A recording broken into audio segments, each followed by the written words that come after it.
ಬಾಗಲಕೋಟೆಯಲ್ಲಿ ಕಾಂಗ್ರೆಸ್ ಅಭ್ಯರ್ಥಿ ಭರ್ಜರಿ ಪ್ರಚಾರ ಮಾಡ್ತಾ ಇದ್ದಾರೆ. ಕಾಂಗ್ರೆಸ್ ಅಭ್ಯರ್ಥಿ ಸಂಯುಕ್ತ ಪಾಟೀಲ್ ಪರ ಅತ್ತೆ ಮತಬೇಟೆ ನಡೆಸಿದ್ದಾರೆ. ಸಂಯುಕ್ತ ಪಾಟೀಲ್ ಅತ್ತೆ ಮಲ್ಲಮ್ಮ ಅವರಿಂದ ಬಿರುಸಿನ ಕ್ಯಾಂಪೇನ್ ನಡೆದಿದೆ. ಸಂಯುಕ್ತ ಪರವಾಗಿ ಒಳ್ಳೆಯ ಬೆಂಬಲ ಇದೆ. ಸುವರ್ಣ ನ್ಯೂಸ್ಗೆ ಸಂಯುಕ್ತ ಪಾಟೀಲ್ ಅತ್ತೆ ಮಲ್ಲಮ್ಮ ಈ ರೀತಿ ಹೇಳಿಕೆ ಕೊಟ್ಟಿದ್ದಾರೆ. ಕ್ಷೇತ್ರದಲ್ಲಿ ನನ್ನ ಸೊಸೆ ತುಂಬಾ ಆಕ್ಟಿವ್ ಆಗಿದ್ದಾಳೆ. ತಂದೆ ಶಿವಾನಂದ ಪಾಟೀಲ್ ಜೊತೆ ಸೇರಿ ಜನರ ಸೇವೆ ಮಾಡ್ತಾ ಇದ್ದಾಳೆ. ಬಾಗಲಕೋಟೆ ಮನೆ ಮಗಳು ಅಂತ ತಿಳಿದು ಸಂಯುಕ್ತಳನ್ನ ಗೆಲ್ಲಿಸಿ. ನಮ್ಮ ಸೊಸೆಯಲ್ಲ, ನಿಮ್ಮ ಮನೆ ಮಗಳು ಅಂತ ಗೆಲ್ಲಿಸಿ ಅಂತ ಮತದಾರರಲ್ಲಿ ಮನವಿ ಮಾಡಿದ್ದಾರೆ.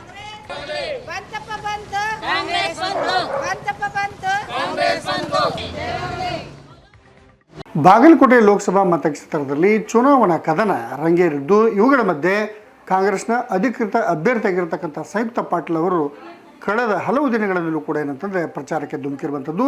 ಇವುಗಳ ಮಧ್ಯೆ ಅವರ ಕುಟುಂಬಸ್ಥರಾಗಿರ್ತಕ್ಕಂಥ ಅಂದರೆ ಅವರ ಸಂಯುಕ್ತ ಅವರ ಅತ್ತೆಯಾಗಿರ್ತಕ್ಕಂಥ ಮಲ್ಲಮ್ಮನವರು ಕೂಡ ಏನಂತಂದರೆ ಈಗಾಗಲೇ ಕಳೆದ ಒಂದು ವಾರದಿಂದ ಪ್ರಚಾರಕ್ಕೆ ಧುಮುಕಿರುವಂಥದ್ದು. ಈ ಬಗ್ಗೆ ಸ್ವತಃ ಮಾತನಾಡಲಿಕ್ಕೆ ಅವರು ನಮ್ಮ ಜೊತೆಗಿದ್ದಾರೆ. ಅವ್ರು ಏನು ಹೇಳ್ತಾರೆ ಕೇಳ. ಮೇಡಮ್, ಇವತ್ತಿನ ದಿವಸ ಭಾಳಷ್ಟು ಪ್ರಚಾರದ ಭರಾಟೆ ನಡೀತದೆ. ನಿಮ್ಮ ಸೊಸೆ ಸಂಯುಕ್ತ ಪಾಟೀಲ್ ಅವರು ಕೂಡ ಏನಂತಂದರೆ ಈಗ ಪ್ರಚಾರಕ್ಕೆ ಧುಮುಕಿರುವಂಥದ್ದು. ತಾವು ಕೂಡ ಅವ್ರ ಪರವಾಗಿ ಪ್ರಚಾರ ಮಾಡ್ತಿದ್ದಾರೆ. ಯಾವ ರೀತಿ ರೆಸ್ಪಾನ್ಸ್ ಇದೆ ಅಂತ? ತುಂಬ ಚೆನ್ನಾಗಿದೆ. ಇವಾಗ 5-6 ಹಳ್ಳಿಗಳಿಗೆಲ್ಲ ಹೋಗಿದ್ದೀವಿ ನಾವು. ತುಂಬ ಎಲ್ಲರೂ ಸಂಯುಕ್ತ ಪಾಟೀಲ್ ಅವರಿಗೆ ನಾವು ಗೆಲ್ಲಿಸ್ಕೊಡ್ತೀವಿ, ನೀವೇನು ಕಾಳಜಿ ಮಾಡಬೇಡ್ರಿ ಅಂತ ನಮ್ಮ ಪರವಾಗಿ ಎಲ್ಲರೂ ಮಾತಾಡ್ತಾ ಇದ್ದಾರೆ. ನನಗಂತೂ ತುಂಬ ಖುಷಿ ಆಯಿತು.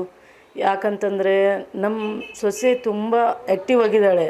ಅವಳು ಜನಸೇವೆ ಮಾಡಬೇಕಂತ ತುಂಬ 6-7 ವರ್ಷದಿಂದ ನಮ್ಮಲ್ಲ ಅಣ್ಣವ್ರ ಜೊತೆ ಉಳಿದು ರಾಜಕೀಯ ಮಾಡ್ತಾನೆ ಬಂದಿದ್ದಾಳೆ.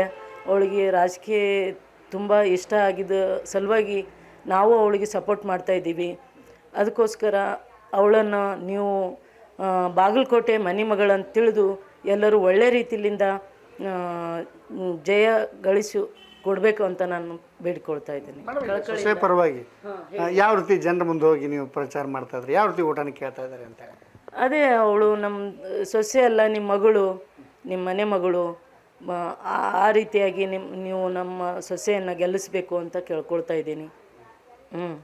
ಮೇಡಮ್, ಈಗ ಮನೆಯಲ್ಲಿ ಯಾವ ರೀತಿ ಇರ್ತಾ ಇದ್ರು ಅಂದರೆ ಯಾವಾಗಾದ್ರೂ ನೀವು ಚರ್ಚೆ ಮಾಡಿದ್ರೆ ಸಂಯುಕ್ತವು ಕೂಡ ಏನಂತಂದರೆ ರಾಜಕೀಯಕ್ಕೆ ಬರಬೇಕು ಅನ್ನುವಂಥದ್ದು ಏನಾದರೂ? ಹಾಂ, ಅವಳು ಹೇಳ್ತಾ ಇದ್ದಳು, ನಾವು ರಾಜಕೀಯಕ್ಕೆ ಹೋಗಬೇಕು, ನಿಮ್ಗೆ ಇಷ್ಟ ಇದೆಯಲ್ಲ ಅಂತ ಕೇಳಿದರು. ಮೊದಲಿಗೆ ಕೇಳಿದರು. ಅದಕ್ಕೆ ಆಯ್ತಮ್ಮ, ನಿನಗಿಷ್ಟ ಅಂತಂದರೆ ನಮಗೂ ಇಷ್ಟ, ನೀ ಏನು ಮಾಡಿದ್ರು ನಮ್ಗೆ ತೃಪ್ತಿ ಇದೆ, ಅದಕ್ಕೋಸ್ಕರ ನಿನ್ನ ಬೆನ್ನಿಂದೆ ನಾವು ಇರ್ತೀವಿ ಯಾವಾಗಲೂ ಅಂತ ನಾನು ಹೇಳಿಬಿಟ್ಟಿನಿ. ನಾನು ಮನೆಯಲ್ಲ. ತಾವೊಬ್ಬ ಅತ್ತೆಯಾಗಿ ಇವತ್ತಿನ ದಿವಸ ಸಂಯುಕ್ತ ಪರವಾಗಿ ಏನು ಹೇಳಕ್ಕೆ ಇಷ್ಟಪಡ್ತೀರಿ ಜನರಿಗೆ? ಅವಳನ್ನು ತುಂಬ ಚೆನ್ನಾಗಿ ಆರಿಸಿ ಅವಳಿಗೆ ಒಳ್ಳೆ ರೀತಿಯಿಂದ ಕೆಲಸ ಮಾಡುವಾಗೆ ಮಾಡಿಕೊಡಿ ಅಂತ ನಾನು ಮನವಿಯನ್ನು ಮಾಡ್ಕೊಳ್ತಾ ಇದ್ದೀನಿ. ಇದು ಏನಂತಂದರೆ ಕಾಂಗ್ರೆಸ್ನ ಅಧಿಕೃತ ಅಭ್ಯರ್ಥಿಯಾಗಿರ್ತಕ್ಕಂಥ ಸಂಯುಕ್ತ ಪಾಟೀಲ್ ಅವರ ಅತ್ತೆಯವರಾಗಿರ್ತಕ್ಕಂಥ ಮಲ್ಲಮ್ಮನವರ ಮಾತಾಗಿರುವಂಥದ್ದು. ತಮ್ಮ ಸೊಸೆಯ ಗೆಲುವಿಗಾಗಿ ನಾವು ಹಗಲಿರುಳು ಶ್ರಮಿಸ್ತೇವೆ ಅನ್ನುವಂಥ ಮಾತನ್ನು ಅವರು ವ್ಯಕ್ತಪಡಿಸಿರುವಂಥದ್ದು. ಬಾಗಲಕೋಟೆಯಿಂದ ಕ್ಯಾಮ್ರಾಮನ್ ಸೈಯದ್ ಇನಾಮ್ದಾರ್ ಜೊತೆ ಮಲ್ಲಿಕಾರ್ಜುನ ಹೊಸಮನಿ, ಏಷ್ಯಾನೆಟ್ ಸುವರ್ಣ ನ್ಯೂಸ್ಗಾಗಿ.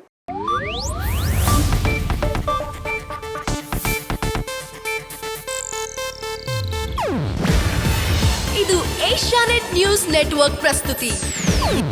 ನೀವು ನೋಡ್ತಿದ್ದೀರಾ ಏಷ್ಯಾನೆಟ್ ಸುವರ್ಣ ನ್ಯೂಸ್.